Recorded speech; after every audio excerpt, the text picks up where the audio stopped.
Good morning. ഞാനിന്നുള്ളത് മലനാടായ പത്തനംതിട്ടയിലാണ്.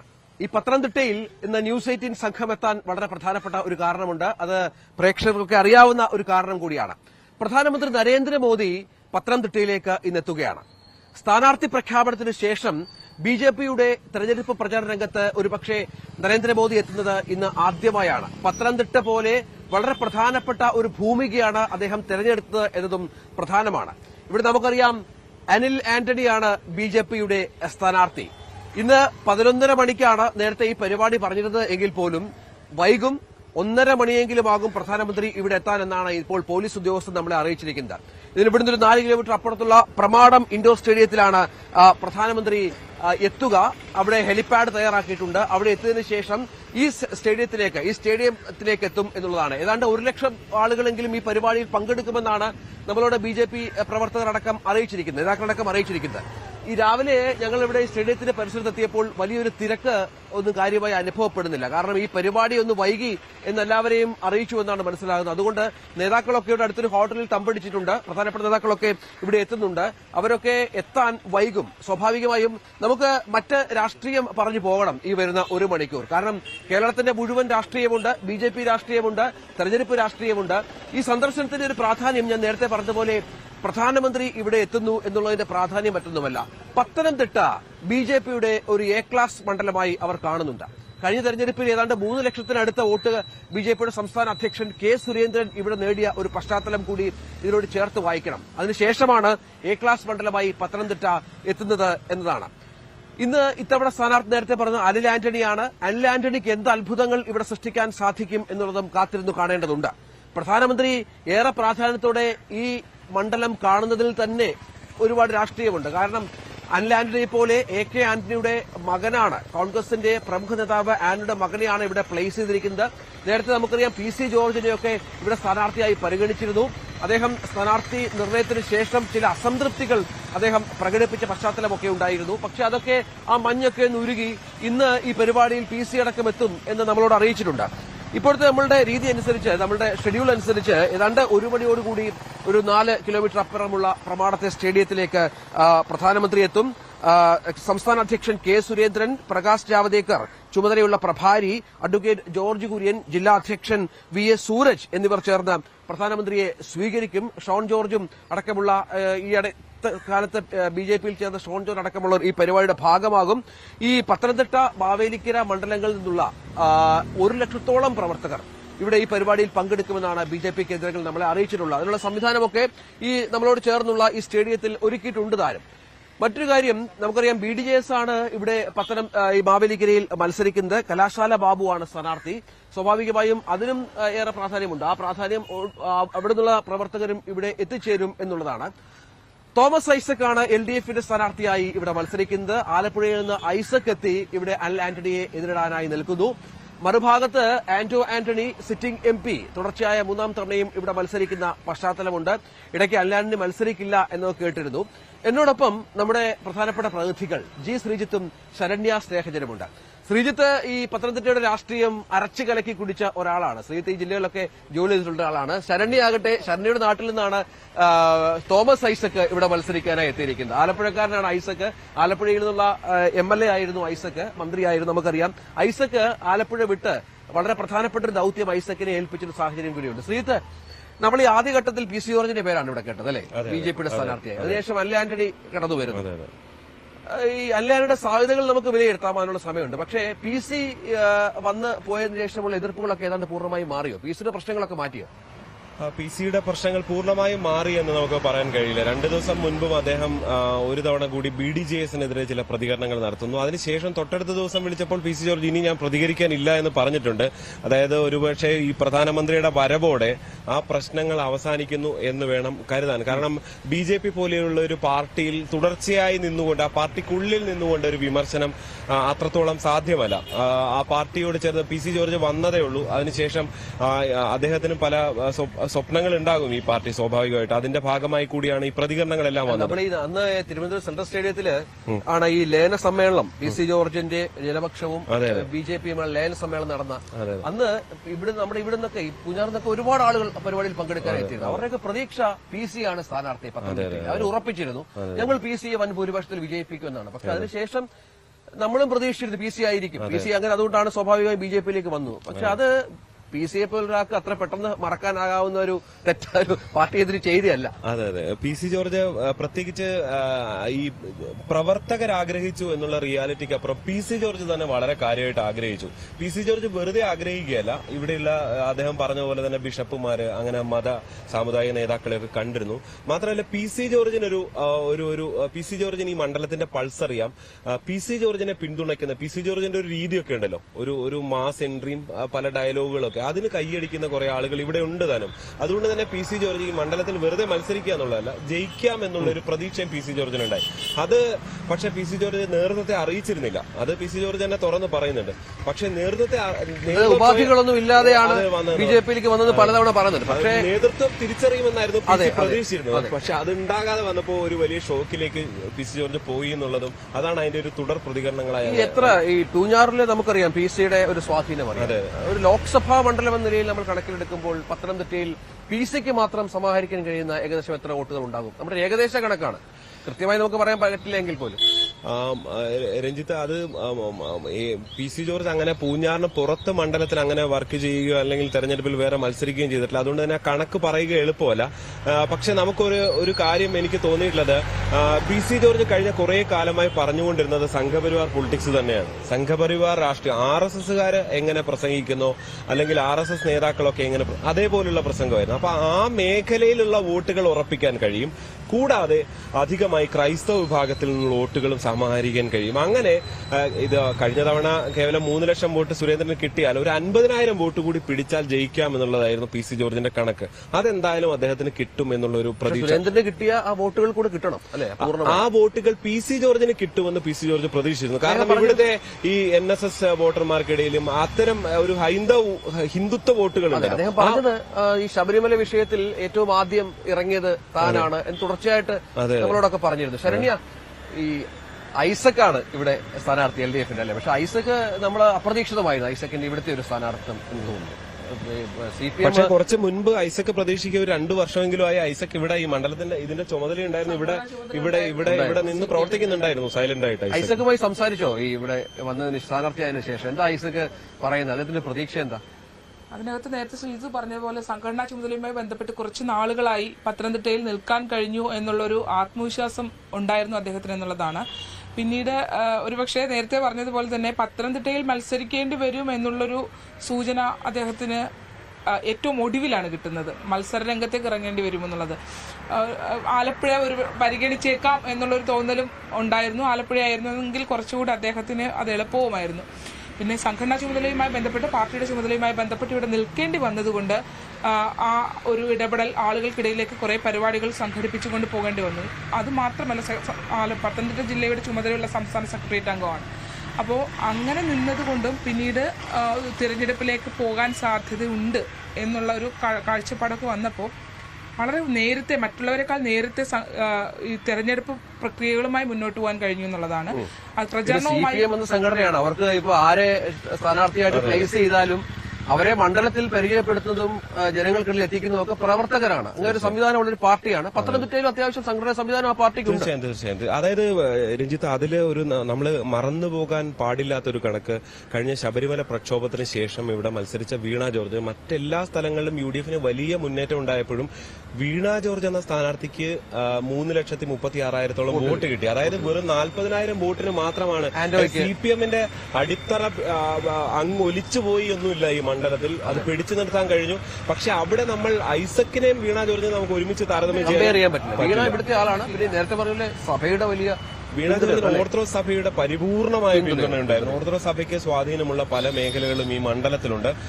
വീണയ്ക്ക് കിട്ടിയ ആ വോട്ടെല്ലാം ഐസക്കിന് കിട്ടുമെന്ന് നമുക്ക്, അതായത് ഇത്തവണ രഞ്ജിത്ത് എനിക്ക് തോന്നുന്നു സ്പ്ലിറ്റ് ഉണ്ട്. അതായത് ഇത്തവണ നമ്മൾ കഴിഞ്ഞ തവണത്തെ വോട്ടിംഗ് പാറ്റേൺ അനുസരിച്ചുള്ള ഒരു വോട്ടിംഗ് പാറ്റേൺ ആയിരിക്കില്ല പത്തനംതിട്ടയിൽ ഉണ്ടാവുക. കാരണം K സുരേന്ദ്രൻ അല്ലെങ്കിൽ അങ്ങനെ ഒരു BJP നേതാവല്ല. ഇപ്പോ അനിൽ ആന്റണി പരിചയപ്പെടുത്തലുകളെ കുറിച്ച് പറയുമ്പോൾ പത്തനംതിട്ടയിലും അങ്ങനെ ഈ ദൈനംദിന രാഷ്ട്രീയത്തിൽ ഇടപെടുന്ന ഒരു ശീലമാണല്ലോ കേരളത്തിലെ രാഷ്ട്രീയ പ്രവർത്തകർക്ക്.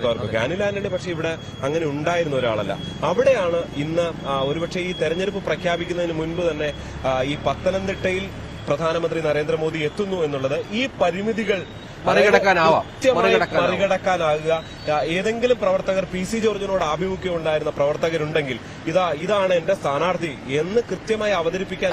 ദേശീയ രാഷ്ട്രീയത്തിൽ പോലും ഈ അൻലാന്റണിയുടെ BJPയിലേക്കുള്ള വരവ് വലിയ ചർച്ചയാണ്. ഡൽഹി കേന്ദ്രങ്ങൾ പോലും നമ്മൾ സംസാരിക്കുമ്പോൾ അവർ പറയുന്ന അൻലാന്റണിയുടെ വരവ് BJPക്ക് ഒരു വലിയ ക്യാച്ചാണ് എന്ന് പറയുന്നുണ്ട്. സ്വാഭാവികമായും BJP ഒരുപക്ഷെ മറ്റു മണ്ഡലങ്ങളെക്കാളും പ്രാധാന്യം കൊടുക്കുന്നതും അതിന്റെ ഒരു പശ്ചാത്തലത്തിൽ കൂടിയാകാം. ശരണ്യ, നമ്മൾ ഈ പറഞ്ഞു വന്നത് ഐസക്കിന്റെ ഒരു വരവാണ്. ഐസക്ക് വരുന്നു. ഇവിടെ നേരത്തെ പറഞ്ഞ പോലെ CPMന്റെ സംഘടനാ സംവിധാനം ഐസക്കിനെ സ്വാഭാവികമായി പൂർണ്ണമായി കൊണ്ടുനടക്കുക, സംശയമില്ല. അതിനപ്പുറത്ത് ഐസക്ക് ഈ ജനങ്ങളോട് ഇടപഴകുന്ന രീതിയുണ്ട്.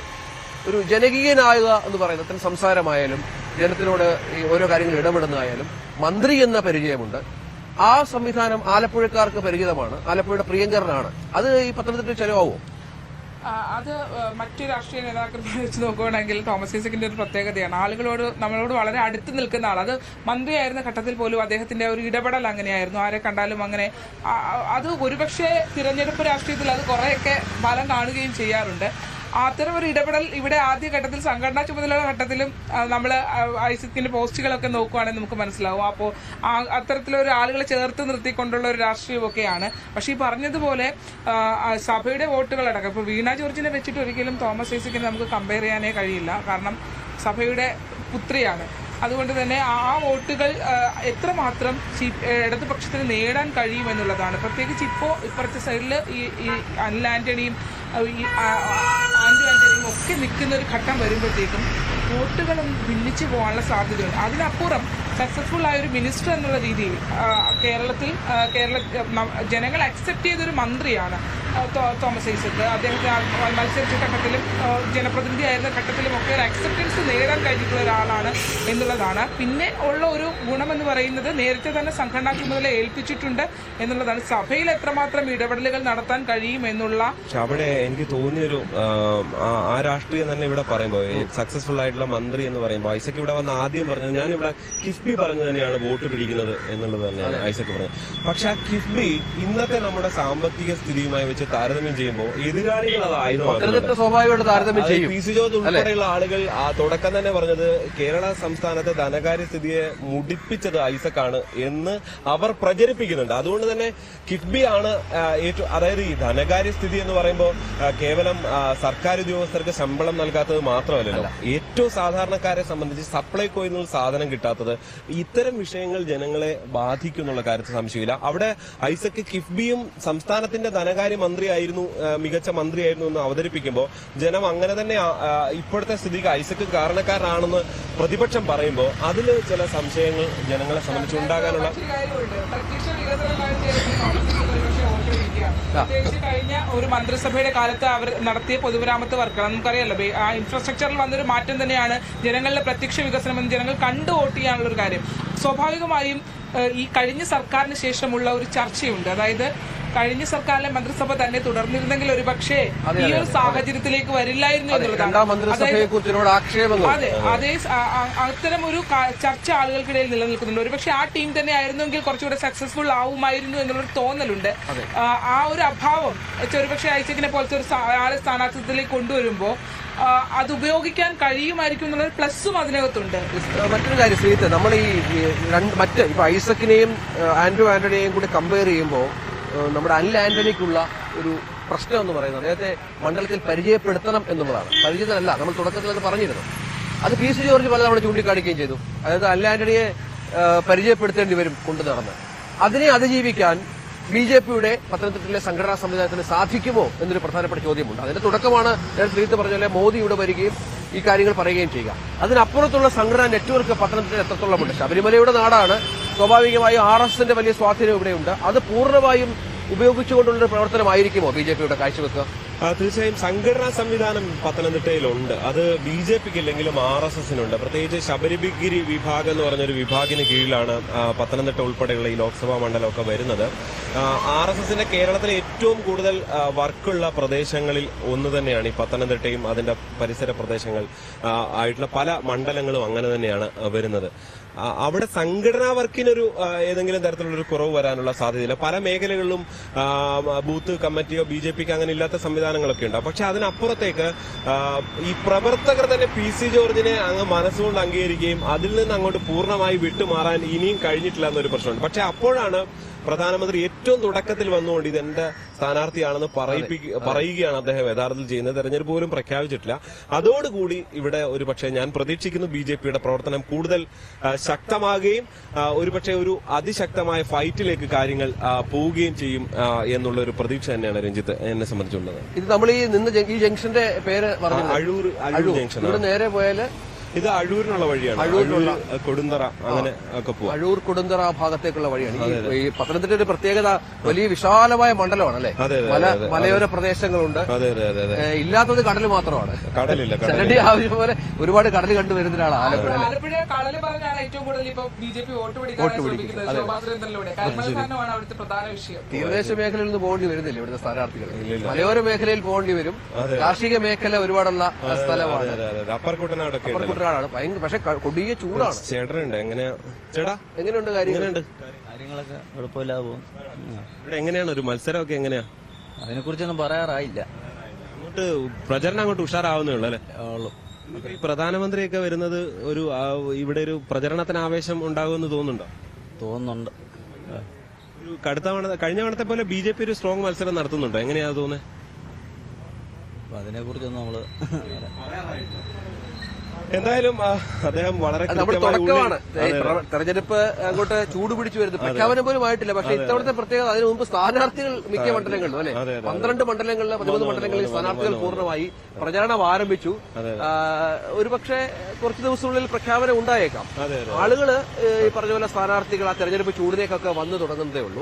പക്ഷേ സ്ഥാനാർത്ഥികളും പാർട്ടികളും ഒക്കെ കാലേ കൂട്ടി പരിപാടികൾ ആരംഭിച്ചു എന്നുള്ളതാണ്. നമുക്ക് എനിക്ക് തോന്നുന്നത് ശരണ്യ ഒരു 10 മണിയൊക്കെ ആകും ഏതായാലും സ്വാഭാവികം ആളുകളൊക്കെ ഈ സ്റ്റേഡിയത്തിലേക്ക് വരാൻ. അതുപോലെ ചൂടാണ്, ഇന്ന് കനത്ത ചൂടാണ്. വൈകും 1:30 മണിയാകും പ്രധാനമന്ത്രി എന്നുള്ളതാണ് പറയുന്നത്. നമുക്ക് ഈ പത്തനംതിട്ട ഒന്ന് വിട്ടുപിടിച്ചാൽ കോട്ടയത്തേക്കൊന്ന് പോവാം അല്ലെ. കോട്ടയം മണ്ഡലത്തിലേക്കൊന്ന് പോവാം. കോട്ടയത്ത് സ്ഥാനാർത്ഥി ആയിട്ടില്ല. അത് BDJSന്റെ സ്ഥാനാർത്ഥി ആയിട്ടില്ല. BDJSന്റെ സ്ഥാനാർത്ഥി ഇന്നലെ വൈകിട്ടും തുഷാർ വെള്ളാപ്പള്ളി ഇങ്ങനെ സസ്പെൻസുമായിട്ട് നിൽക്കുകയാണ്. തുഷാർ തന്നെയാണെന്നാണ് തുഷാർ പറയുന്നത്. പക്ഷേ എന്തൊക്കെയോ ഒരു സർപ്രൈസ് പോലെ പല എന്താ പറയാ കുറെ ബിഷപ്പുമാരെ കാണുക, അതിനിടയ്ക്ക് റബ്ബർ വില ഞാൻ 250 രൂപ ആക്കും, അതാക്കിയിട്ട് ഞാൻ സ്ഥാനാർത്ഥിയാവുള്ളൂ, അവിടുന്ന് ഉറപ്പ് കിട്ടണമെന്നൊക്കെ പറഞ്ഞിട്ട് പല തന്ത്രങ്ങളുമായിട്ട് തുഷാർ അങ്ങോട്ടും ഇങ്ങോട്ടും നടക്കുന്നുണ്ട്. ഇന്നലെ ഓർത്തഡോക്സ് സഭ പിന്നെ അദ്ദേഹത്തെ കാതോലിക്ക ബാവയെ കണ്ടിരുന്നു. അങ്ങനെ പല ഓപ്പറേഷൻസുമായിട്ട് സജീവമായിട്ട് നടക്കുന്നുണ്ട്. തുഷാർ കോട്ടയത്ത് തന്നെ ഉണ്ട്. കോട്ടയത്തുണ്ട് സജീവമായി. കോട്ടയത്തിന് ഗൗരവമായി കാണുന്നുണ്ട് തുഷാർ അല്ലെ. അതായത് കോട്ടയത്തിന്റെ ഒരു പ്രത്യേകത SNDP വോട്ടുകൾ വളരെ ധാരാളമായ ഒരു മണ്ഡലമാണ്. ഒരുപക്ഷെ എനിക്ക് തോന്നുന്നു നമ്മളൊരു ക്രൈസ്തവ കേന്ദ്രം എന്ന് പറഞ്ഞാൽ പോലും ഒരുപക്ഷെ SNDPയുടെ NSSന്റെ കൂടെ വോട്ട് ചേർത്താൽ തന്നെ ആ മണ്ഡലത്തിൽ ഏറ്റവും ഭൂരിപക്ഷം 50% അപ്പുറത്തേക്ക് വോട്ടുകൾ എത്തും. അപ്പൊ നമ്മള് സാധാരണഗതിയിലൊരു ക്രൈസ്തവ സഭകളുടെ ഒരു കേന്ദ്രം എന്ന നിലയിൽ ഒരു ക്രിസ്ത്യൻ വോട്ടുകളുടെ പ്രധാന കേന്ദ്രമെന്ന് കണ്ടാൽ പോലും ഇങ്ങനെയുള്ള വോട്ടുകൾ അവിടെയുണ്ട്.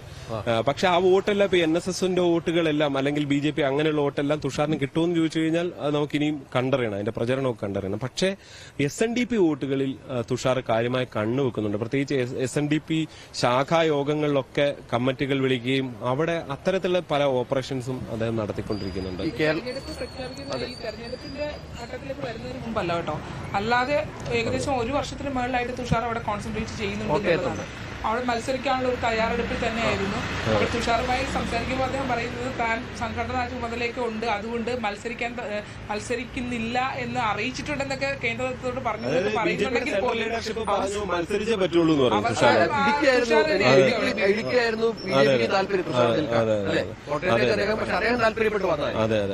പക്ഷെ തുഷാറിന്റെ താല്പര്യം ഇടുക്കിയായിരുന്നു. SNDP യൂണിയൻ ഹൈറേഞ്ച് യൂണിയൻ വളരെ ശക്തമാണ്. ആണ്. തുഷാറിന് അവിടെ കുറച്ച് ഹോൾഡും ഉണ്ട്. ആ രണ്ട് കാരണങ്ങൾ കൊണ്ടാണ് കേരള കോൺഗ്രസുകളുടെ മടയിലേക്കാണ് തുഷാർ ചെന്ന് വീഴുന്നത് അല്ലേ? അവര് തമ്മിലുള്ള ഒരു കടുത്ത മത്സരമുണ്ട്. പ്രത്യേകിച്ച് അവിടെ കോൺഗ്രസ് പറയുന്നു, വി ഡി സതീശൻ പലതവണ വന്ന് പ്രഖ്യാപിച്ചത് ഇത് ഞങ്ങളുടെ സ്ഥാനാർത്ഥിയാണ്, ഇത് കോൺഗ്രസിന്റെ സ്ഥാനാർത്ഥിയാണെന്നാണ് ഫ്രാൻസിസ് ജോർജിനെ പറ്റി. കാരണം കഴിഞ്ഞ തവണ അങ്ങനെ ജയിപ്പിച്ച ആള് അപ്പുറത്തെ മുന്നണി മാറി പോയല്ലോ. അപ്പൊ അതുകൊണ്ട് രഞ്ജിത്ത് എനിക്ക് തോന്നുന്നു അപ്പുറത്ത് കുറച്ച് ആളുകളുണ്ട്, അവരോട് ചോദിക്കാം. നമുക്ക് സംസാരിക്കുന്നത് ഈ നമ്മൾ മാത്രം സംസാരിക്കുന്നത് അപ്പുറത്തേക്ക് മനസ്സൊന്ന് അറിഞ്ഞു പോകുന്നത് വളരെ നല്ലതാണ്. ആളുകൾ പലരും ഇന്ന് മോദിയുടെ ഒരു വരവിന്റെ ഒക്കെ ഒരു ഇവിടെ എല്ലാം ബാരിക്കേഡ് കെട്ടി അടച്ചിരിക്കുകയാണ്. ഈ കടകളും ഷോപ്പുകളും ഒക്കെ അതിനപ്പുറത്ത് മാത്രം ആൾക്ക് പ്രവേശനം. വലിയ സുരക്ഷാ ക്രമീകരണമാണ്. ഒരുപാട് പോലീസുണ്ട്, സെൻട്രൽ ഏജൻസികളുടെ ഒരു സാന്നിധ്യമടക്കം ഇവിടെയുണ്ട്. നമുക്ക് സംസാരിക്കാൻ. ചേട്ടാ എങ്ങനെയുണ്ട്? ചേട്ടാ നമസ്കാരം. ഇല്ല ഒന്നും പറയാനില്ല. ഒന്നും പറയാനില്ല. ആർക്കൊന്നും പറയാനില്ല. ഇല്ല ആരും ഇല്ല. നമുക്ക് പറയാൻ പറ്റിയ ആരും ഇല്ല. ഏതായാലും നമുക്ക് നടക്കാം അല്ലേ? നടക്കാം. ഈ നരേന്ദ്രമോദി പലർക്കും പല ഇപ്പൊ നേരത്തെ നമ്മൾ സംസാരിച്ച ഓട്ടോ ചേട്ടനടക്കേ പല കാര്യങ്ങളും അവരങ്ങനെ തുറന്നു പറയാൻ, അതായത് ഈ ചാനൽ മൈക്കിനൊക്കെ മുന്നിൽ പറഞ്ഞു കഴിഞ്ഞാൽ ഇവര് വ്യത്യസ്ത രാഷ്ട്രീയ കക്ഷികളിൽപ്പെട്ട ആളായിരിക്കും. പക്ഷെ അവർക്ക് വ്യത്യസ്ത രാഷ്ട്രീയ നിലപാടുണ്ടാകും. സത്യസന്ധമായി പലപ്പോഴും ഈ ചാനൽ മൈക്കിന് മുന്നിൽ ഒന്ന് സംസാരിക്കാൻ മാത്രമല്ല, ഇവരൊന്നും അങ്ങനെ ഒരു പക്ക രാഷ്ട്രീയക്കാരും ആയിരിക്കും. അല്പസമയം കഴിയുമ്പോൾ ഈ പ്രവർത്തകർ അങ്ങോട്ടേക്ക് എത്തി തുടങ്ങുമ്പോൾ അവർ എന്ത് വേണമെങ്കിലും പറയും. അവർ എത്ര ആവേശത്തിലും കാര്യങ്ങൾ അവതരിപ്പിക്കും. ഇതൊക്കെ നാട്ടിൻപുറത്തുകാരാണ്, അവർക്ക് സംസാരിക്കുന്നതിനൊക്കെ പരിമിതിയുണ്ട്. അപ്പൊ നമ്മൾ പറഞ്ഞു വന്നത് കോട്ടയത്തെ ഒരു കേരള കോൺഗ്രസുകളുടെ ഒരു പോരാട്ടമാണ്. അത് കേരള കോൺഗ്രസിന്റെ ഒരു അസ്തിത്വം ഉണ്ടല്ലോ.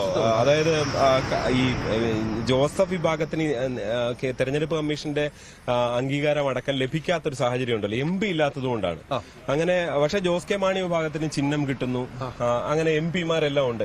അപ്പോൾ ജോസഫ് വിഭാഗത്തിനെ സംബന്ധിച്ച് ആ പാർട്ടി നിലനിൽക്കുന്നതിന് വേണ്ടിയുള്ള ജീവൻ മരണ പോരാട്ടം കൂടിയാണിത്. അവിടെ UDF-നെ സംബന്ധിച്ച് ഈ LDF സ്ഥാനാർത്ഥിയെ തോൽപ്പിക്കുക എന്നുള്ള, ചാഴികാടനെ തോൽപ്പിക്കുക എന്നുള്ളതും അവരുടെ പ്രധാനപ്പെട്ട ലക്ഷ്യമാണ്. അങ്ങനെ ഒരു കടുത്ത ഫൈറ്റ് നടക്കുന്നതിനിടെ ഈ തുഷാർ വരുന്നു എന്നുള്ളത് LDF-നെ സംബന്ധിച്ചും ഒരു വലിയ പ്രശ്നമാണ്. കാരണം LDF-ന്റെ ഈ പറഞ്ഞ പരമ്പരാഗത വോട്ട് ബാങ്കിൽ ഒരു വിള്ളൽ വീഴ്ത്തിയേക്കാം. കാരണം CPF സ്ഥാനാർത്ഥിയും അല്ല മത്സരിക്കുന്നത്. അപ്പൊ അതൊരു ആശങ്ക LDF കേന്ദ്രങ്ങളെ സംബന്ധിച്ച്, കേരള കോൺഗ്രസ് M കേന്ദ്രങ്ങളെ സംബന്ധിച്ചുണ്ട് അവിടെ. അതാണ് ശരണ്യ, നമുക്ക് ആലപ്പുഴയിലേക്ക് ഒന്ന് വരണം അല്ലെ? എന്തായാലും ആലപ്പുഴയിൽ ശോഭാ സുരേന്ദ്രൻ BJP-യുടെ സ്ഥാനാർത്ഥിയാണ്, വലിയ പ്രചരണം നടത്തുന്നുണ്ട്. KC വേണുഗോപാൽ വന്നതോടെ അവിടുത്തെ മത്സരത്തിന്റെ ഒരു കളം മാറി അല്ലെ, ദേശീയ ശ്രദ്ധയെ ആകർഷിച്ചു. ആരിഫ് അവിടെ ഉണ്ട്, സ്ഥാനാർത്ഥിയായി ഉണ്ട്. എന്താ ഒരു അവസാന ചിത്രം ഇതുവരെയുള്ള? ഇപ്പൊ ഒരു നമ്മള് പറഞ്ഞല്ലോ, പ്രൈമറി ആയിട്ട് മാത്രമേ നമുക്ക് പറയാൻ പറ്റുള്ളൂ, ഇതിന്റെ ഒരു തുടക്ക സമയം മാത്രമല്ലേ ആയിട്ടുള്ളൂ. പക്ഷേ ആലപ്പുഴ ഇത്തവണ വളരെ രസകരമായ മത്സരമാണ് എന്നുള്ളതാണ്. അത് നമുക്കും രസമുണ്ട്. കാരണം കൂടെ റിപ്പോർട്ട് ചെയ്യുമ്പോഴൊക്കെ ഓരോ സ്ഥലങ്ങളിലും ഓരോ രാഷ്ട്രീയ പാർട്ടികളുടെ പ്രചരണത്തിന് പോകുമ്പോഴും നല്ലൊരു ആവേശം ഉണ്ടാക്കാനായി ആലപ്പുഴയ്ക്ക് കഴിയുന്നുണ്ട് എന്നുള്ളതാണ്. അതിൽ നമുക്കറിയാം ശോഭാ സുരേന്ദ്രൻ വന്നൊരു വെടി പൊട്ടിച്ച് ആ പിക്ചറിലേക്ക് കയറിയല്ലേ, KC-യുമായിട്ടുള്ള ഒരു ഡയറക്ട് ഫൈറ്റിലുള്ള ഒരു അന്തരീക്ഷം ഉണ്ടാക്കി. അതെ, ഇതിനകത്ത് ഇപ്പോ നമ്മൾ നോക്കുമ്പോഴേ ഇവിടെ ടാർഗറ്റ് വരുന്നത് LDF ടാർഗറ്റ് ചെയ്യുന്നത് KC-നെയാണ്, NDA ടാർഗറ്റ് ചെയ്യുന്നത് KC-നെയാണ്. ഒറ്റ ടാർഗറ്റേ ഉള്ളൂ അവിടെ. KC ഒരു വലിയ വൻമരമാണ്. KC ഒരു വലിയ ഇന്ത്യൻ രാഷ്ട്രീയത്തിലെ തന്നെ വളരെ പ്രധാനപ്പെട്ട ഒരാളായതുകൊണ്ട് ഉള്ള ഒരു വ്യത്യാസം കൂടി അവിടെയുണ്ട്. അപ്പൊ KC അടിച്ചാലേ അത് വിരുദ്ധമായിട്ടുള്ള വോട്ടുകൾ പിടിക്കുക എന്നുള്ള ലക്ഷ്യം ഉണ്ടാവും. അത് ഈ കരിമണലിന്റെ വിഷയം തന്നെ നമ്മൾ പരിശോധിക്കുകയാണെങ്കിൽ, ശോഭാ സുരേന്ദ്രൻ എപ്പോഴും കരിമണലിനെ കുറിച്ചാണ്. കരിമണലിന്റെ വിഷയം നമ്മൾ പരിശോധിക്കുകയാണെങ്കിൽ ഈ കരിമണൽ സത്യം പറഞ്ഞാൽ സർക്കാരിനെതിരെയാണ് അവിടെ ഏറ്റവും അധികം സമരം നടക്കുന്നതും. എക്സാലോജിക് വിവാദം വന്നപ്പോൾ അതിന്റെ ഒരു പാരമ്യത്തിലേക്ക് ആ ആരോപണങ്ങൾ എത്തുകയും ചെയ്തു. പക്ഷേ ഇപ്പോ അതിന് കരിമണലിനെ കോൺഗ്രസിന്റെ സർക്കാർ ഉണ്ടായിരുന്ന ഘട്ടത്തിലും കർത്തയ്ക്ക് പിന്തുണ ഉണ്ടായിരുന്നു എന്നിപ്പം ഹരിപ്പാട് മണ്ഡലമൊക്കെ നമുക്കറിയാലോ. അവിടെയൊക്കെ തൃക്കുന്നപ്പുഴ അടക്കമുള്ള സ്ഥലങ്ങളിലൊക്കെ ഈ പ്രശ്നങ്ങൾ ഉണ്ടായിരുന്നു. അപ്പോ പോലും കോൺഗ്രസിനെതിരെ അത്ര വലിയ ശക്തമായ ഒരു ആരോപണം വന്നിട്ടില്ലായിരുന്നു. പക്ഷേ ശോഭാ സുരേന്ദ്രൻ പൊട്ടിച്ച ആദ്യ വെടി ഇത് തന്നെയാണ്. അതായത് ഈ കരിമണൽ കോടിക്കണക്കിന് രൂപ ബിനാമി പേരിൽ KC വേണുഗോപാൽ ഉണ്ടാക്കി, കരിമണൽ കടത്തുമായി വലിയ ബന്ധമുണ്ട്, കർത്താവിൽ നിന്ന് ഒരുപാട് പണം വാങ്ങിയിട്ടുണ്ട് എന്ന രീതിയിൽ ഭയങ്കര ആരോപണമാണ്. കരിമണൽ ഇപ്പോൾ പോയിട്ടുണ്ട്. അതായത് KC വേണുഗോപാൽ അവിടെ പരാതി നൽകിയിട്ടുണ്ട് സൗത്ത് പോലീസ് സ്റ്റേഷനിൽ. ഈ ശോഭാ സുരേന്ദ്രന്റെ ആരോപണത്തിനെതിരെ ഒരു പരാതി നൽകുന്ന ഒരു സാഹചര്യം വന്നിട്ടുണ്ട് എന്നുള്ളതാണ്. പക്ഷെ അതിനപ്പുറത്തേക്ക് കരിമണൽ എന്തായാലും ഒരു ഇലക്ഷൻ ചർച്ചയിലേക്ക് കൊണ്ടുവരുന്നു എന്നുള്ളത് ആ നാടിന് എന്തായാലും ഗുണകരമാണ്. കാരണം നമ്മൾ ഈ കഴിഞ്ഞ തെരഞ്ഞെടുപ്പുകളൊന്നും കരിമണൽ ഒത്തിരി നാളായി അവിടെ ചർച്ചയ്ക്ക്. 1000 ദിവസം സമരം ചെയ്യുന്ന അല്ല, ഈ മാസപ്പടി വിവാദം കൂടെ വന്നു നിൽക്കുന്നതുകൊണ്ട് അത് ഓൺ ചെയ്തു കഴിഞ്ഞാൽ ജനങ്ങളുടെ മുന്നിൽ ഒരു പ്രധാന വിഷയമായി നിൽക്കുന്നുള്ള ഒരു കാര്യം കൂടിയുണ്ട്. ശശിയേട്ടാ, പത്തനംതിട്ടയുടെ സ്വന്തം ഞങ്ങളുടെ പത്തനംതിട്ടയുടെ സ്വന്തം ലേഖകനാണ്. കണ്ടില്ല, ഞങ്ങളിങ്ങനെ ഓരോ ജില്ലകൾ പറഞ്ഞേ, നമ്മൾ പത്തനംതിട്ട തുടങ്ങി, ആലപ്പുഴ, കോട്ടയം കഴിഞ്ഞു, ആലപ്പുഴ എത്തി. പത്തനംതിട്ടയുടെ കാര്യങ്ങൾ കുറച്ചുകൂടി അറിയാവുന്ന ഒരാള്.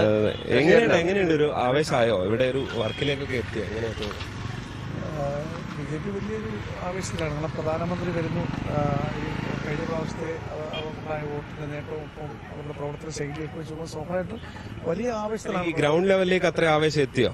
ഈ അനിൽ ആന്റണി ഒരു മണ്ഡലത്തിൽ ഇല്ലാത്ത ഒരാളല്ലേ, അത് അതിന്റെ ഒരു പ്രചരണ രംഗത്ത് താഴെ തട്ടിലേക്കൊക്കെ ഈ കഴിഞ്ഞ തവണ കെ സുരേന്ദ്രൻ എല്ലാവരും മറ്റേ താലം വെച്ച് സ്വീകരിക്കുകയും വിളക്ക് വെച്ച് സ്വീകരിക്കുകയും അയ്യപ്പനായി അവതരിപ്പിക്കുകയും ചെയ്തു. അതെ അതെ, ആ ഒരു ലെവലിലേക്ക് എത്തിയിട്ടില്ലല്ലോ. അതിലേക്ക് ഇനി എത്തുമായിരിക്കും അല്ലേ പ്രധാനമന്ത്രിക്ക് വന്നതുകൊണ്ട്? തുടക്കത്തിലുള്ള നമ്മുടെ ആദ്യത്തെ ഇവർക്കൊരു സ്ഥാനാർത്ഥികളുമായി ബന്ധപ്പെട്ട ചില ഭിന്നതകളൊക്കെ ഉണ്ടായിരുന്നു. അപ്പൊ അത് സ്വാഭാവികമായിട്ട് നേതൃത്വം തന്നെ ഇടപെട്ട് ആദ്യഘട്ടത്തിൽ പരിഹരിച്ചു. ഇപ്പൊ പ്രധാനമന്ത്രിയുടെ വരവോടുകൂടി അത് ഏകദേശം പൂർണ്ണമായി ഇല്ലാതാകും എന്നുള്ളൊരു പ്രതീക്ഷയാണ് അവർക്കുള്ളത്. അതുകൊണ്ട് സ്വാഭാവികമായിട്ട് തിരിച്ചു വരവിലേക്കുള്ളൊരു കാര്യമാണ്. ഇന്നലെ പ്രചരണ പരിപാടികളിലൊക്കെ ആദ്യഘട്ടത്തിൽ പിന്നോക്കമായതെങ്കിലും വളരെ മുന്നോക്കത്തിലേക്ക് ഉഷാറായി. അപ്പൊ പൊടി പാറും തീർച്ചയായിട്ടും, സംശയമില്ല. കഴിഞ്ഞ 2 ദിവസം പുൽവാമയാണ് ചർച്ചയാക്കുന്നത് അല്ലെ? പുൽവാമയിലെത്ത് അത് ദേശീയ തലത്തിലും വലിയ ചർച്ചയായി. അതിനെതിരെ BJP സുരേന്ദ്രനൊക്കെ രംഗത്ത് വരുന്നു. അതെന്താ അതിന്റെ ഒരു ടാർഗറ്റ് എന്താ അദ്ദേഹം ഉദ്ദേശിക്കുന്നത്? അദ്ദേഹം ചിലപ്പോൾ പക്ഷേ ഇന്നലെ വാർത്താ സമ്മേളനത്തിൽ വന്ന് സംസാരിച്ച കൂട്ടത്തിൽ ഈ ചോദ്യം മാധ്യമപ്രവർത്തകർ ചോദിച്ചപ്പോൾ ഈ പുൽവാമ വിഷയവുമായി ബന്ധപ്പെട്ട് അദ്ദേഹം പറഞ്ഞ ചില കാര്യങ്ങൾ അബദ്ധമായി പോയെന്നുള്ള കാര്യം ഉണ്ടെങ്കിൽ പോലും പക്ഷേ ഇപ്പൊ നിലവിൽ ആ പറഞ്ഞ നിലപാട് പക്ഷെ അദ്ദേഹം ഒരു കാര്യത്തിൽ മാറിയിട്ടുണ്ട്.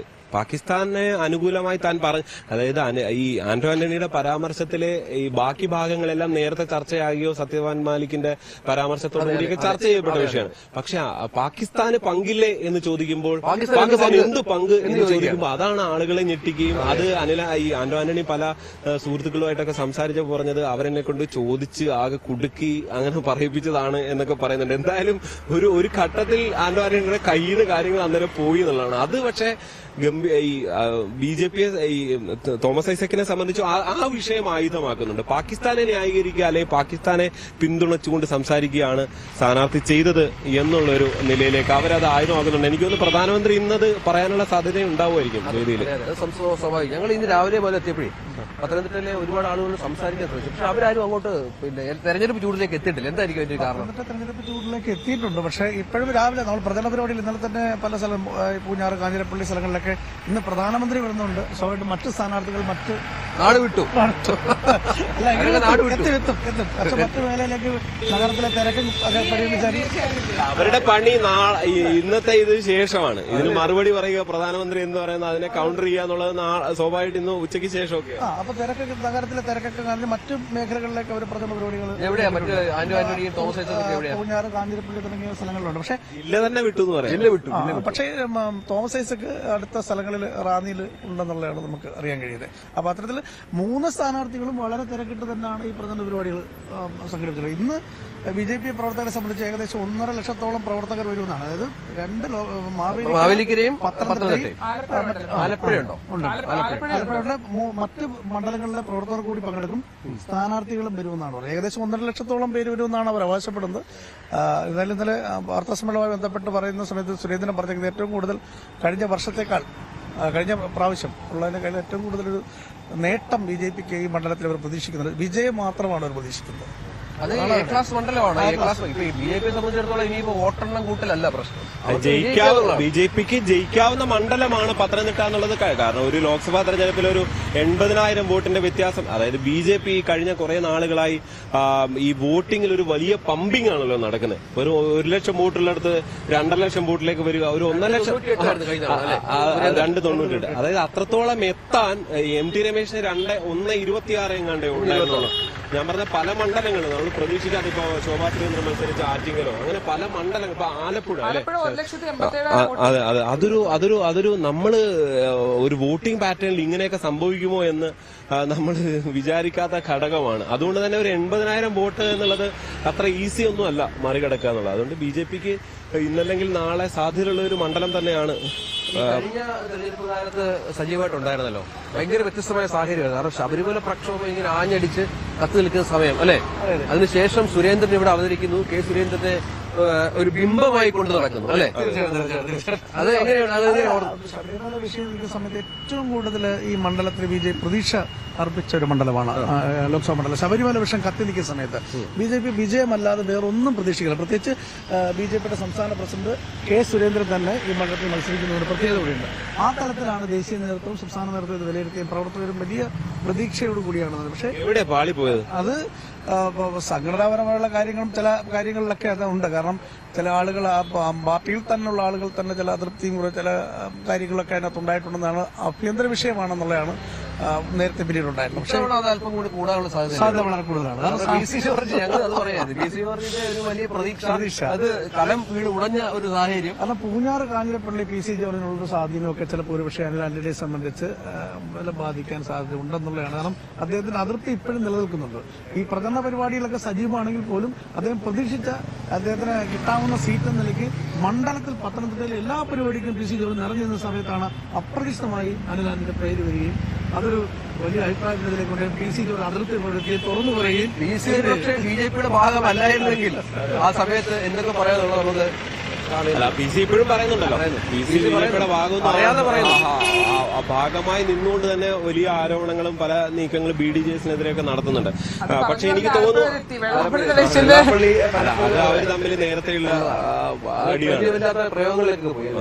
ഈ 298 പ്ലസ് ഒരു 50 298 കഴിഞ്ഞ സുരേന്ദ്രന്റെ വോട്ട് പ്ലസ് ഒരു 50 കൂടെ വേണം അനിൽ ആന്റണി അല്ലെ? അത് സഭയുടെ പിന്തുണയാണ് പ്രതീക്ഷിക്കുന്നത്. ഈ ന്യൂനപക്ഷ വിഭാഗത്തിൽ നിന്നൊരാളാണ്, ആന്റണിയുടെ മകനാണ്. ഈ സഭ അനിൽ ആന്റണിയെ പിന്തുണയ്ക്കാൻ സാധ്യത എത്രത്തോളം?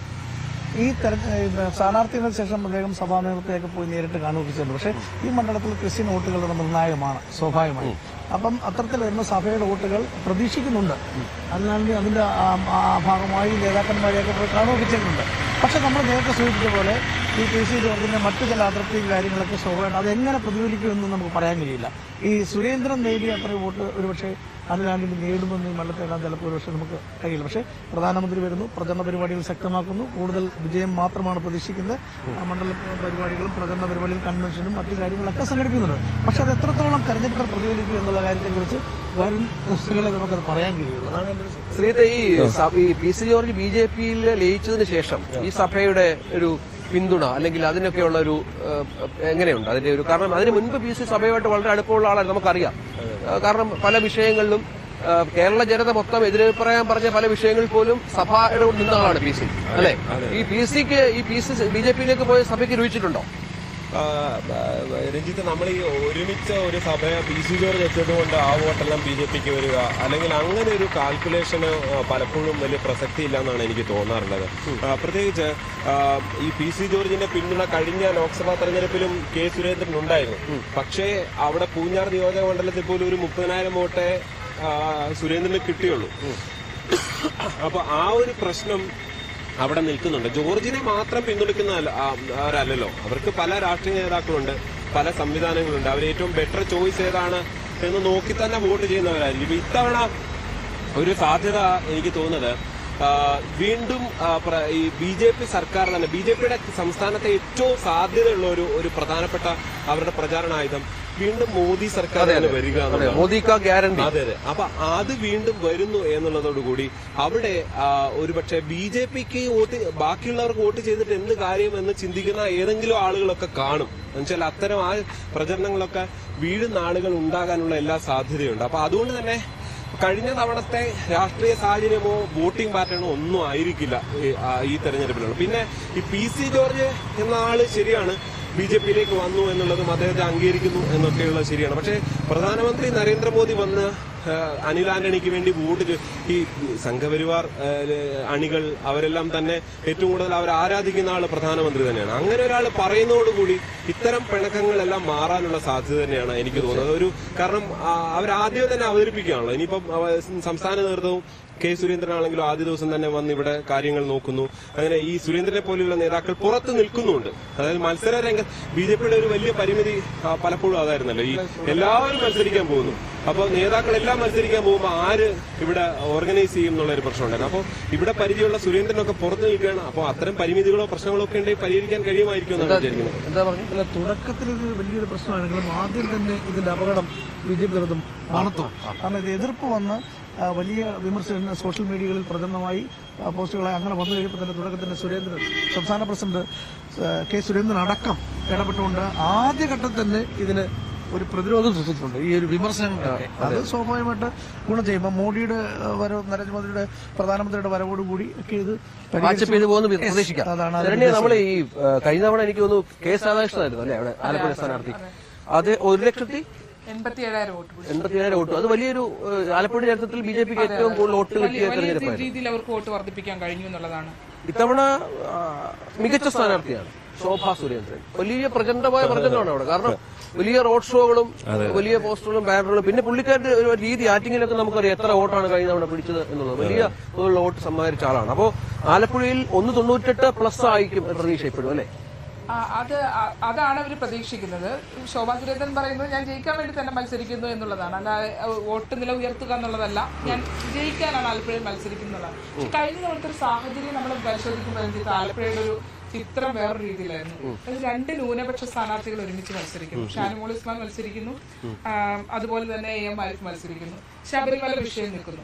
അങ്ങനെ നിൽക്കുന്ന ഘട്ടത്തിൽ ഉണ്ടാകുന്ന കാര്യം എന്ന് പറഞ്ഞാൽ ആ സമയത്ത് ഹിന്ദു വോട്ടുകളുടെ ഒരു ഏകീകരണം ഉണ്ടായിട്ടുണ്ട് എന്നുള്ളതാണ്. പ്രത്യേകിച്ച് ആ ശബരിമല വിഷയം കൂടെ നിന്ന ഘട്ടത്തിൽ അത്തരത്തിൽ BJPക്ക് അല്ലെങ്കിൽ NDAക്ക് അങ്ങനെ ഒരു വോട്ട് പിടിക്കാനുള്ള ഒരു സാഹചര്യം അവിടെ ഉണ്ടായിരുന്നു എന്നുള്ളതാണ്. ന്യൂനപക്ഷ വിഭാഗങ്ങളുടെ വോട്ട് മറ്റു രണ്ടുപേർക്കുമായി സ്പ്ലിറ്റ് ചെയ്തു പോവുകയും ചിലയിടങ്ങൾ ഷാനിമോൾ ഉസ്മാൻ ലീഡ് കുറഞ്ഞു. ഇപ്പോൾ 2 മണ്ഡലങ്ങളിൽ മാത്രമാണ് AM ആരിഫ് ലീഡ് ചെയ്തത്. ബാക്കിയുള്ള ഇടങ്ങളിലെല്ലാം കോൺഗ്രസിന് കിട്ടുന്ന ഒരു ലീഡ് ഷാനിമോൾ ഉസ്മാൻ ലീഡ് കുറഞ്ഞു എന്നുള്ളതുമാണ് ആ പരാജയത്തിലേക്ക് കൊണ്ട് എത്തിച്ചത്. പക്ഷെ ഇത്തവണ ആ സാഹചര്യം അല്ല. നേരത്തെ ശശിയേട്ടൻ പറഞ്ഞതുപോലെ തന്നെ സംഘടനാ സംവിധാനവും ഇച്ചിരി കുറച്ചുകൂടെ വൃത്തിയായി പ്രവർത്തിക്കേണ്ട സാഹചര്യം ആലപ്പുഴയിൽ ഉണ്ട്. കാരണം അവർക്ക് കിട്ടാവുന്ന ഏറ്റവും മികച്ച സ്ഥാനാർത്ഥിയാണ് കിട്ടിയെന്നുള്ളതാണ്. വളരെ അതായത് ഇതുവരെ മത്സരിച്ച ഒരു ആളുകളുടെ നിര ആലപ്പുഴ NDAയുടെ പരിശോധിച്ചാൽ തന്നെ അതെ അതെ ആ രീതിയിൽ ഇപ്പോ അങ്ങനെ ഒരു പരിശോധിക്കുകയാണെങ്കിൽ ഇപ്പൊ നമ്മൾ ശോഭാ സുരേന്ദ്രന്റെ പരിപാടികളൊക്കെ നോക്കുകയാണെങ്കിൽ സ്ത്രീകളെയൊക്കെ ഭയങ്കരമായി കൊണ്ടുവരാനായിട്ട് ശോഭാ സുരേന്ദ്രന് കഴിയുന്നുണ്ട്. വളരെ കമ്മ്യൂണിക്കേറ്റീവ് ആണ്. ഒരു പരിപാടി സ്ഥലത്തുണ്ടെങ്കിൽ ഒരു പ്രസംഗം കേൾക്കുകയാണെങ്കിൽ പോലും ആവേശം കൊള്ളിക്കാനും ആളുകളോട് കൃത്യമായി ഒരു ജനകീയ നേതാവാണ്. ബിജെപിയുടെ സംഘടനാ പ്രശ്നങ്ങളൊക്കെ ഉണ്ടായിരുന്നു, മാറ്റി നിർത്തപ്പെട്ടുവെങ്കിൽ പോലും പവർഫുള്ളായുള്ള ഒരാളാണ്. അതായത് BJPയുടെ പല നേതാക്കളെയും മാറ്റി BJP കേരളത്തിൽ ഒന്നും അല്ലാതിരുന്നൊരു കാലമുണ്ടല്ലോ. ആ സമയത്തും ഏത് മണ്ഡലത്തിൽ കൊണ്ട് നിർത്തിയാലും BJP അല്ലാത്തുള്ള അഡീഷണൽ വോട്ടുകൾ പിടിക്കുന്ന ആളായിരുന്നു ശോഭാ സുരേന്ദ്രൻ. അങ്ങനെ ശോഭാ സുരേന്ദ്രൻ ഉണ്ടാക്കി കൊടുത്ത പല മണ്ഡലങ്ങളിൽ ഒന്നാണ് ആറ്റിങ്ങൽ. ഇപ്പൊ കഴിഞ്ഞ തവണ അത്ര അധികം വോട്ടിലേക്ക് എത്തിയത് ശോഭാ സുരേന്ദ്രന്റെ അതെ BJP വളർത്തിയ ഒരു നേതാവാണ്. ആ നിലയിൽ BJP ആ ശോഭയുടെ വോട്ട് ബേസിലാണ് ഇപ്പോൾ മുരളീധരൻ അവിടെ അതിന്റെ മുകളിലേക്കാണ് മുരളീധരൻ വരികയും ആ ബേസ് അവിടെ ഉണ്ടാക്കിയിട്ട ഒരു നേതാവാണ്. ശരിയാണ്, കൃത്യമാണ്. ആലപ്പുഴയുടെ ഒരു സ്ട്രക്ചർ വെച്ച് നോക്കുവാണെങ്കിൽ നേരത്തെ പറഞ്ഞതുപോലെ തന്നെ ആരാണ് ഭരണത്തിൽ വരിക, അതിന്റെ സാധ്യത, ഇതൊക്കെ നോക്കിയിട്ട് ഒരിക്കലും ഒരു ഇടതുപക്ഷ മണ്ഡലമൊന്നോ അല്ലെങ്കിൽ UDF മുൻതൂക്കമുള്ള മണ്ഡലമാണ്, എന്നാലും ഇടതുപക്ഷ മണ്ഡലം ഒന്നും പറയാൻ കഴിയില്ല. പക്ഷേ കഴിഞ്ഞ തവണ ഈ വന്ന ഒരു ശബരിമല വിഷയവും പിന്നെ ഈ 2 ന്യൂനപക്ഷ സ്ഥാനാർത്ഥികൾ ഒരുമിച്ച് വരികയൊക്കെ ചെയ്തു. ശരണ് നേരത്തെ പറഞ്ഞ പ്രശ്നങ്ങളില്ലായിരുന്നെങ്കിൽ അവിടെ ഈസിയായി ഷാനിമോൾ ഉസ്മാൻ ജയിച്ചു പോയത്. ചില പോക്കറ്റുകളിലുള്ള വോട്ടുകൾ സംഘടനാ പ്രശ്നം വലിയ തോതിൽ. അതായത് അവിടെ മത്സരിക്കുന്ന സമയത്ത് നമ്മൾ കമ്പയർ ചെയ്യേണ്ട ഒരു കാര്യമുണ്ട്. അതായത് 2 സ്ഥലങ്ങളിലെ വോട്ടാണ് ആയിരിക്കും വിജയം കൊടുത്തത്. അതൊന്ന് കായംകുളവും ചേർത്തലയുമാണ്. ചേർത്തലയാണ് ഏകദേശം ഒരു 15,000-ഓളം വോട്ട് കൊടുക്കുന്ന ഒരു ഘട്ടം. കഴിഞ്ഞ തവണത്തെക്കാട്ടിൽ വലിയ സംഘടനാ പ്രശ്നങ്ങൾ ഇത്തവണ ഇല്ലേ ശരണ്യ? CPM-ലെ ആ പ്രശ്നങ്ങൾ തെരഞ്ഞെടുപ്പിലേക്ക് ബാധിക്കാൻ ഇത്തവണ സാധ്യതയുണ്ടോ CPM-ല്? ഇതിനകത്ത് കഴിഞ്ഞ തവണ ഷാനിമോൾ ഉസ്മാൻ മത്സരിക്കാൻ വരുമ്പോൾ ഉള്ള ഒരു കാര്യം എന്ന് പറഞ്ഞാൽ ഷാനിമോൾ ഉസ്മാൻ കമ്പാരിറ്റീവ്ലി ഒരു ദുർബല സ്ഥാനാർത്ഥി ആയിരുന്നു ആലപ്പുഴയെ സംബന്ധിച്ചിടത്തോളം അല്ലെ. ആലപ്പുഴയുടെ ഒരു ഹിസ്റ്ററി നോക്കുകയാണെങ്കിൽ കാരണം സംഘടനക്കകത്ത് അത്ര എല്ലാവരെയും ഒരുമിച്ച് കൊണ്ടുപോകാൻ കേൾപ്പോൾ അല്ലെങ്കിൽ അങ്ങനെ ഒരു ആവശ്യത്തോടെ കേന്ദ്രീകരിക്കുന്നതാണ് ശരിക്കും കോൺഗ്രസിന്റെ ഒരു ദേശീയ ലീഡർഷിപ്പിലൊക്കെ അത്തരത്തിലുള്ള ചില പോസ്റ്റുകളൊക്കെ പലപ്പോഴും കർണാടകയുടെ ചുമതലയൊക്കെ ഉണ്ടായിരുന്നു ഷാനിമോൾ. പക്ഷേ ഈ പറഞ്ഞതാണ് ഒരു ജനകീയ മുഖമെന്ന് നമുക്ക്. അതായത് ഈ തെരഞ്ഞെടുപ്പിൽ മത്സരിച്ച് ഒരു മണ്ഡലത്തിൽ നിന്നുകൊണ്ട് ആളുകളെയൊക്കെ കണ്ട് കണക്ട് ചെയ്ത് പോകുന്ന തരം നേതാക്കളുണ്ടല്ലോ. അങ്ങനെ ഒരു നേതാവല്ലാതെ സംഘടന പ്രവർത്തനങ്ങളിലേക്ക് ചുരുങ്ങി നിന്നൊരു നേതാവായിരുന്നു. ചില അപൂർവ സമയങ്ങളിലാണ് അവർക്ക് മത്സരിക്കാൻ അവസരം കിട്ടിയിട്ടുള്ളത്. ഒരു തവണ ജയിച്ച MLA ആയി. അത് 1.5 വർഷം ടൈം അല്ലേ? അല്ല, അതിന്റെ ഒരു കാര്യം തന്നെയുണ്ട്. ഇപ്പം നമ്മളിപ്പോ KC വേണുഗോപാലും ഷാനിമോൾ ഉസ്മാൻ നമ്മൾ സ്ഥാനാർത്ഥിയുടെ വ്യത്യാസം നോക്കുവാണെങ്കിൽ നമ്മൾ KCയുടെ കൂടെ റോഡ് ഷോയ്ക്ക് പോയപ്പോൾ നമുക്ക് മനസ്സിലാക്കുന്ന KC ഒരു ഗ്രൂപ്പ് നിൽക്കുമ്പോൾ ആ ഗ്രൂപ്പിൽ നിന്ന് 2 പേരെടുത്ത് വിളിക്കും. അത് ആ ഗ്രൂപ്പിന്റെ ലീഡേഴ്സ് ആയിരിക്കും. അവരോട് ആ പേരെടുത്ത് വിളിച്ച് KC അതൊരു പിന്നെ ഒരു ഇളകി മറിയലാണ്. ആ ഗ്രൂപ്പ് ഒന്ന് ഇളകി മറിയുവാണ്. അത്തരത്തിലൊരു ആവേശം ഉണ്ടാക്കാനായിട്ട് KC വേണുഗോപാലിന്റെ സ്ഥാനാർത്ഥിത്തിന് കഴിയുന്നുണ്ട് എന്നുള്ളതാണ്. ഷാനിമോൾ ഉസ്മാൻ കഴിഞ്ഞ തവണ അത് കഴിയാത്ത സാഹചര്യമുണ്ട്. എന്നിട്ടും 6 ഇടങ്ങളിൽ 2 മാത്രമേ ഷാനിമോൾ ഉസ്മാൻ ലീഡിൽ പുറകിലോട്ട് പോയിട്ടുള്ളൂ എന്നുള്ളതാണ്. അത് മാത്രമല്ല, ഈ നഗരത്തിലൊക്കെ വന്ന വോട്ടുകൾ, അതായത് ന്യൂനപക്ഷ വിഭാഗത്തിന്റെ വോട്ടുകളൊക്കെ കോൺഗ്രസിന് കിട്ടിക്കൊണ്ടിരിക്കുന്ന വോട്ടുകളിലൊക്കെ കുറച്ച് ഇടപെടൽ നടത്താൻ ആരിഫിന് കഴിയും. പക്ഷെ ആരിഫിന്റെ നമ്മളൊരു ലിസ്റ്റ് ഈ സെയിം പ്രശ്നം ഇപ്പുറത്തുണ്ടാവില്ലേ? അതായത് ശോഭാ സുരേന്ദ്രൻ ഇത്തവണ മത്സരിക്കുമ്പോഴും ഈ ശബരിമല പോലുള്ള വിഷയങ്ങളൊന്നും ഇല്ലെങ്കിൽ പോലും ഈ കോൺഗ്രസിന്റെ ചില വോട്ടുകൾ, അതായത് ഈ നമ്മൾ പറയുന്ന ഒരു ഹിന്ദുത്വ കൾച്ചർ വോട്ടുകൾ ഉണ്ടല്ലോ, ആ വോട്ടുകളിലേക്ക് ശോഭ ഇത്തവണ കയറാൻ സാധ്യതയില്ല. അത് KCക്ക് ഒരു പ്രതിസന്ധി ഉണ്ടാക്കില്ലേ കുറച്ച്? അത് കവർ ചെയ്യാൻ KCക്ക് കഴിയുമെന്നുള്ളതാണ് ഇത്രയും നാളത്തെ ഒരു പരിചയം വെച്ചിട്ട് എനിക്ക് തോന്നുന്നു. അടൂർ പ്രകാശ് KC വേണുഗോപാലെ കൊണ്ട് നേതാക്കന്മാർക്ക് ചില ഈ തെരഞ്ഞെടുപ്പിൽ എങ്ങനെ ജയിക്കാം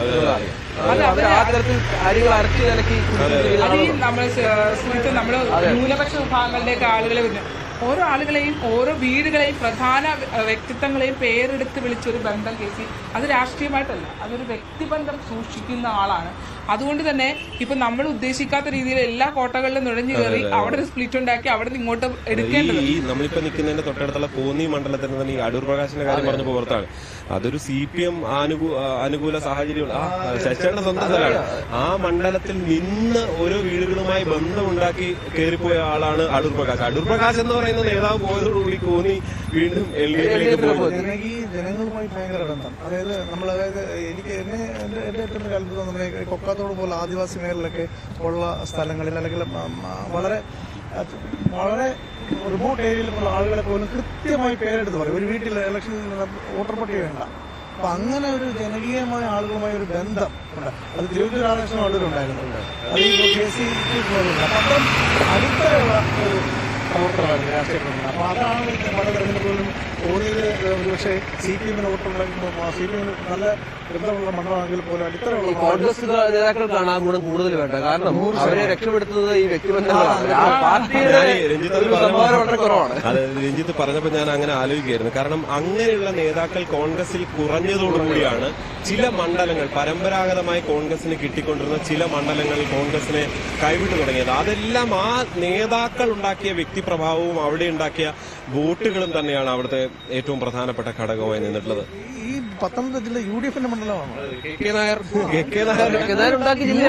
UDFന്റെ ഏറ്റവും വലിയ ശ്രദ്ധ. പക്ഷെ നേതാക്കന്മാരുടെ പിടിപ്പുകൊണ്ട് മാത്രം ഈ പത്തനംതിട്ട ഈ മണ്ഡലം മാത്രം പറഞ്ഞാൽ പോരാ. 5 മണ്ഡലങ്ങളിൽ ഇന്നും ഒരു UDF പോലും ഇല്ല. ഇത് UDFന്റെ സ്ഥലമാണ്. ചേട്ടാ, ഒരു പ്രധാന KK നായരോട് കരുണാകരൻ ചോദിച്ചു, ആ കഥ എല്ലാവർക്കും അറിയാവുന്നതാണ്. അതായത് ജില്ല വേണോ മന്ത്രി വേണോ, അല്ലെ മന്ത്രിസ്ഥാനം വേണോ?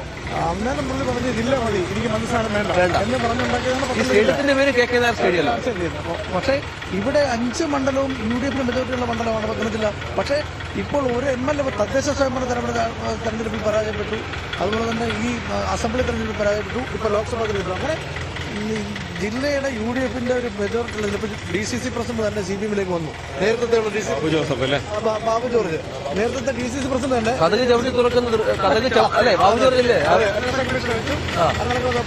അപ്പൊ DCC പ്രസിഡന്റ് തന്നെ ആ CPMലേക്ക് വന്നു. അത്തരത്തിൽ ഈ ജില്ലയിലെ UDF നേതാക്കൾ, കോൺഗ്രസിന്റെ നേതാക്കൾ CPMലേക്ക് വരുന്നൊരു സാഹചര്യം കൂടി ഉണ്ടായിട്ടുണ്ട്. അപ്പൊ നിലവിൽ അവർക്കുള്ള സാധ്യത വിനിയോഗിക്കാതെ നഷ്ടപ്പെടുത്തിയതാണ്. ആണല്ലേ കാര്യം. അവിടെ PJ കുര്യൻ ആന്റോ ആന്റണിക്കെതിരെ ഒക്കെ ഉണ്ടല്ലേ ആരോപണങ്ങൾ ആ വിഷയത്തില്? PJ കുര്യൻ സജീവമാണോ ഇപ്പൊ?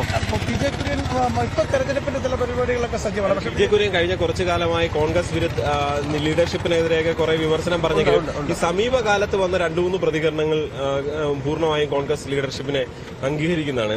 സമീപകാല അദ്ദേഹത്തിന്റെ ആ വിമർശന രീതിക്ക് ഒരൽപ്പം മാറ്റം വന്നിട്ടുണ്ട്. ഈ ബാബു ജോർജൊക്കെ PJ കുര്യനോട് എതിർത്ത് അവരോടുള്ള വിയോജിപ്പുകൊണ്ട് മാത്രം മാറിപ്പോയതാണ്. അങ്ങനെ കാരണം ഈ സംഘടനാപരമായുള്ള കാര്യങ്ങളിൽ ജില്ലയിൽ ജില്ലയിലെ കോൺഗ്രസിന് തകുന്ന ബി ജെ കുര്യൻ എന്നുള്ള ആരോപണമാണ് ബാബു ജോർജൊക്കെ വെച്ച്. പക്ഷെ അത് എത്രത്തോളം വസ്തുവെന്ന് പറയാൻ പറ്റത്തില്ല. ജില്ലയിലെ മുതിർന്ന നേതാവാണ് ബി ജെ കുര്യൻ. കാരണം ഇവിടുത്തെ പ്രവർത്തനങ്ങളെല്ലാം സജീവമായി നിൽക്കുന്ന ഒരാളാണ്. പക്ഷേ ബാബു ജോർജിന്റെ ആരോപണം ജില്ലയിലെ കോൺഗ്രസിനെ തകർക്കുന്ന ഏക വ്യക്തിയാണ് ബി ജെ കുര്യൻ എന്നുള്ളത്. പക്ഷേ അത് നമുക്ക് അവർ പക്ഷേ വ്യക്തിപരമായുള്ള കാര്യങ്ങൾ കൊണ്ടോ അവർ തമ്മിലുള്ള രാഷ്ട്രീയമായ ഇടപെടലുണ്ട്. പക്ഷേ ബി ജെ കുര്യനെ സംബന്ധിച്ച് സീനിയർ നേതാവെന്നാണ് കോൺഗ്രസ് നേതാക്കന്മാരെല്ലാം അംഗീകരിക്കും.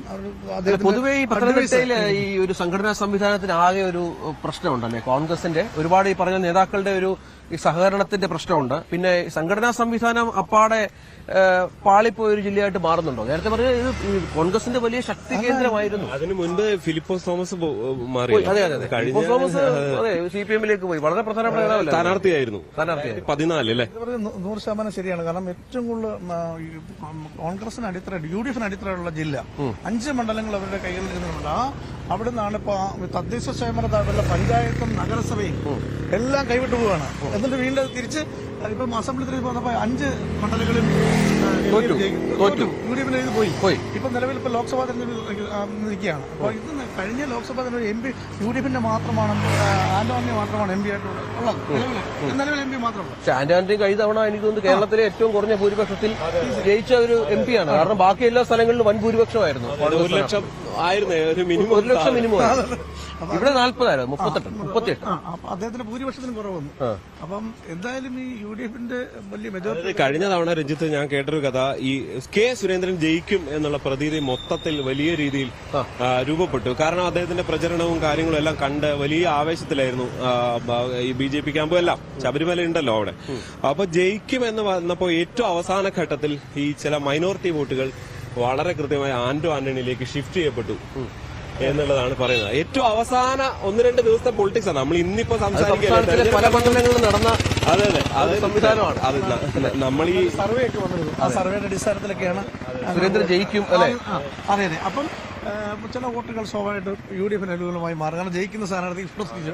അങ്ങനെ BJP-യുടെ പല സർവേകൾ ഇപ്പൊ നമ്മുടെ സർവേയിൽ തന്നെ 2 പേര് ജയിക്കുമെന്ന് പറഞ്ഞല്ലോ. ഈ സർവേയാണ് BJP-ക്ക് ഏറ്റവും ഭയങ്കര പാരാവുന്നത്. കാരണം ഏതൊക്കെ മണ്ഡലം എന്നൊക്കെ പറഞ്ഞു കഴിഞ്ഞാൽ അവിടെ നേരെ വോട്ടുകൾ ഷിഫ്റ്റ് ചെയ്യപ്പെടും എന്നൊക്കെയുള്ള കണക്കാണ് സാധാരണ നേതാക്കന്മാര് പ്രവർത്തകരൊക്കെ വന്നു തുടങ്ങി. പതുക്കെ വന്നു തുടങ്ങുകയാണ്. ശരണ്യ, നമ്മൾ ഇന്ന് ഇപ്പൊ ഈ പത്തനംതിട്ട മണ്ഡലത്തിന്റെ കൂടെ മാവേലിക്കര മണ്ഡലത്തിലെയും ആളുകൾ സ്ഥാനാർത്ഥി അടക്കം കലാശാല ബാബുവാണ് അവിടെ ഏറ്റവും BDS സ്ഥാനാർത്ഥി. ബൈജു, കലാശാല ബൈജു. എങ്ങനെയുണ്ട് കൊടിക്കുന്നിലിന് ഉള്ള സാധ്യത? എങ്ങനെയുണ്ട് മാവേലിക്കരയിൽ? കൊടിക്കുന്നിൽ ഒന്ന് വിമുഖത കാട്ടിയിരുന്നു മത്സരിക്കുന്നതിന്. ചില റിപ്പോർട്ടുകളൊക്കെ ഉണ്ട്. കനകലു എന്നുള്ള പേരിടയ്ക്ക് കേട്ടിരുന്നു. അത് കൊടിക്കുന്നിൽ എന്തെങ്കിലും പ്രശ്നമുണ്ടോ? കനകലുവിന്റെ പിന്നെ പറഞ്ഞു റിപ്പോർട്ടില്ലെന്ന്. പിന്നീട് ജയിച്ചു കയറുകയും ചെയ്യുന്നത് മാവേലിക്കര മണ്ഡലം രൂപീകൃതമായിട്ട് ഇതുവരെ ഇലക്ഷൻ ജയിക്കാൻ അറിയാവുന്ന എല്ലാ വലിയ മണ്ഡലമാണ്. 4 ജില്ലകൾ. നമുക്ക് തോന്നും പുള്ളി അങ്ങനെ ഒരു വലിയ സംഭവമാണെന്ന് നമുക്ക് തോന്നിയ. പക്ഷെ ഇലക്ഷൻ സമയത്ത് ഈ തൊഴിൽ ഉറപ്പ് സ്ഥലത്തെങ്ങാണ്ടാന്ന് വലിയൊരു തൂമ്പയൊക്കെ എടുത്ത് എല്ലാ പരിപാടികളും കളിക്കാൻ അറിയാവുന്ന രാഷ്ട്രീയമാണ്. അതായത് ഇലക്ഷന്റെ സമയം വരുമ്പോഴത്തേക്ക്. പക്ഷെ ഇത്തവണ അവിടെ ഒരു മത്സരം കൊണ്ടുവരാൻ കഴിഞ്ഞിട്ടുണ്ട്. കഴിഞ്ഞ പ്രാവശ്യമൊക്കെ കൊടിക്കുന്നിൽ മത്സരിക്കുന്ന സമയത്ത് അവിടെ കൊടിക്കുന്നിലിന് കൃത്യമായിട്ടൊരു മേധാവിത്വം ഉള്ളൊരു സ്ഥലമായിരുന്നു. പക്ഷെ ഇത്തവണ ഒരു മത്സരം കൊണ്ടുവരാനായിട്ട് കഴിയുന്നുണ്ടെന്നുള്ളതാണ്. അത് ഈ അഡ്വക്കേറ്റ് അരുണിന്റെ ആ ഒരു സ്ഥാനാർത്ഥിത്വത്തോടു കൂടി അതിനകത്തൊരു രാഷ്ട്രീയമല്ല കേട്ടോ. ഈ അരുണിന്റെ ഒരു കാര്യം എന്ന് പറഞ്ഞാൽ അരുൺ ഭയങ്കര ഫെമിലിയർ ഫേസ് ആയിട്ട് നമുക്ക് ഫീൽ ചെയ്യുന്നൊരു സ്ഥാനാർത്ഥിയാണ്. അതായത് നമ്മുടെ തൊട്ടടുത്ത വീട്ടിലെ അല്ലെങ്കിൽ നമ്മുടെ കൂടെയുള്ള ഒരു സുഹൃത്ത് അങ്ങനെ തോന്നുകയാണ്. മാറ്റത്തിന് വേണ്ടി ഒരു വോട്ട് വേണമെന്നുള്ളൊരു ക്യാമ്പയിനാണ് അവിടെ നടത്തുന്നത്. പക്ഷെ ആ മണ്ഡലത്തിന്റെ ഒരു കടപ്പറയാലോ. അവിടെ അങ്ങ് 3 ജില്ലകളിൽ 4 ജില്ലകളിലാണ്. ചങ്ങനാശ്ശേരി, അല്ല ഇതെല്ലാം ഒന്ന് പരിചയപ്പെട്ടു. പുതിയ ആന്റോ ആന്റണി MP ഫണ്ട് വെച്ച് പടമൊക്കെ വെച്ചിട്ടേ അതിനൊരു ഭംഗിയുണ്ടോ? പഴയ ബസ് സ്റ്റോപ്പ് പോലൊന്നും അല്ല. ഈ പത്തനംതിട്ട മുഴുവൻ ഇങ്ങനെയാണോ ഇപ്പൊ? ഈ ബസ് സ്റ്റോപ്പുകളൊക്കെ ഈ സൈസ് ആണല്ലേ? കുറവാണെന്നുള്ള ആരോപണം പോകുന്നുണ്ട്. ഇന്നലെയൊക്കെ സർവേ അല്ല, ആന്റോയുടെ വികസന പ്രവർത്തനങ്ങൾ മൊത്തം അവിടെ എഴുതി വെച്ചിട്ടുണ്ട്. ആതുര മേഖലയ്ക്ക് ആദരവോടെ ആന്റോ ആന്റണി, പത്ര കട്ടിങ്സ് അടക്കം. പരസ്യം വന്നാൽ നല്ല വൃത്തിയുള്ള ഒരു ബസ് സ്റ്റോപ്പാ. കേന്ദ്രീയ വിദ്യാലയ സമയത്ത് ഈ ഫോട്ടോ ഒക്കെ അപ്ഡേറ്റ് ചെയ്യാറുണ്ടോ ശിഷ്ടേട്ടാ?